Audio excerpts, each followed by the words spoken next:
This is the Atomos Ninja V, the external monitoring and recording device for anyone looking to level up their content creation workflow. It's got a 5-inch 1080p IPS touchscreen display with a peak brightness of 1000 nits, which makes this actually usable outdoors on a sunny day. It comes in at 2.4 pounds, which isn't negligible, assuming you're adding this onto your handheld setup like this.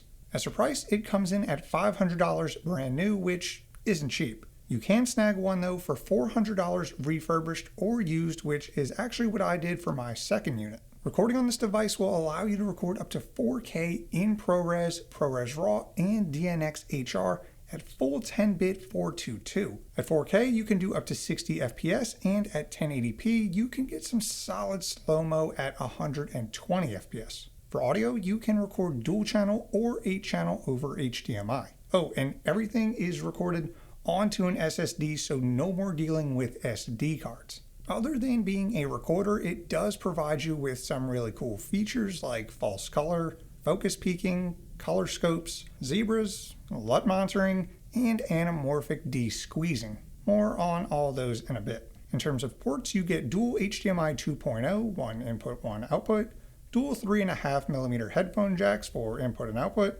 a 2.5mm remote port, and power input, which can take a battery, dummy battery, or D-tap using one of their adapters. For mounting, you have two 3/8-inch mounting points, one on the top and one on the bottom. So why would you buy this? Well, let me tell you why I have two of them. First, it gives you a larger, brighter screen to monitor what your camera is seeing. Most cameras have screens that are either too small or can't articulate in a way that allows you to actually see what you're recording. This solves that problem. The main reason I got my first one was for the external recording though. Wait, why would you need to record externally? Can't you just record internally on your camera? Well, yeah, but there are a few reasons why external recording is more beneficial. One is that you can now record using a much more editor-friendly codec like ProRes or DNx HR. I'm not going to go into detail about why these codecs are better than what your camera records, but at a high level, these codecs will give you much more data to work with and provide a much smoother editing experience without having to make a whole bunch of proxies. Second is the transfer speed. When you're offloading a crap ton of footage, it's nice to be able to do all of that at SATA 3 SSD speeds rather than at SD card speeds. And the third is the cost of the drives. Look at the price of a top-of-the-line SD or CF Express card versus a regular SSD. I have a freaking 2TB SSD in here that I can record to, and it costs less than an 80GB CF Express card. That's already enough of a reason for me to snag one, but the features built into this device push it into the must-have territory. My favorite feature by far is the false color. Your camera may already have this, mine doesn't.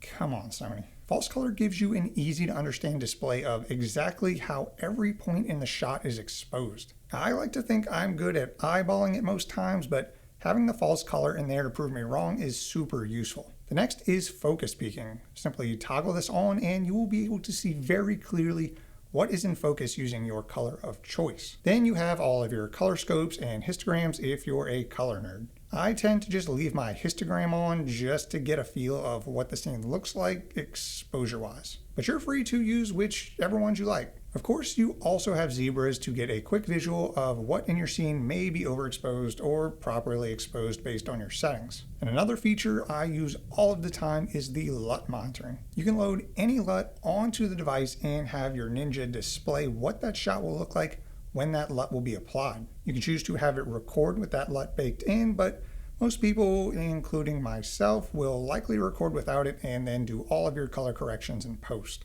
The last feature is one that I haven't really been able to try, and that is the anamorphic de-squeeze. If you shoot on anamorphic lenses, then you'll be happy to know that the Ninja will have no problems de-squeezing the image using the ratio of your choosing. Now my bonus feature, and I'm not really sure if it's a feature, is being able to output an image via HDMI. This is extremely useful for me when I want to live stream or just monitor the shot on a larger screen. Now Ninja V isn't perfect though. There are two little complaints that I have. One is that the cooling fan is definitely audible.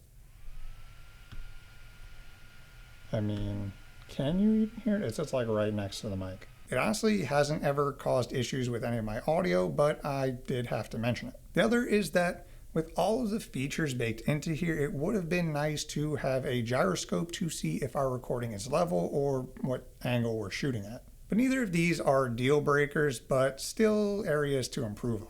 Overall, I think the Ninja V is an awesome little device, even at the $400 to $500 price range. There are certainly more affordable options out there, but none that I know of that can do everything the Ninja can. If I'm wrong, let me know down in the comments. I would love to check one out. But that's it. 5 minutes with the Ninja V. Drop a like if this helped, subscribe if you want to see more, and I will see you in the next one.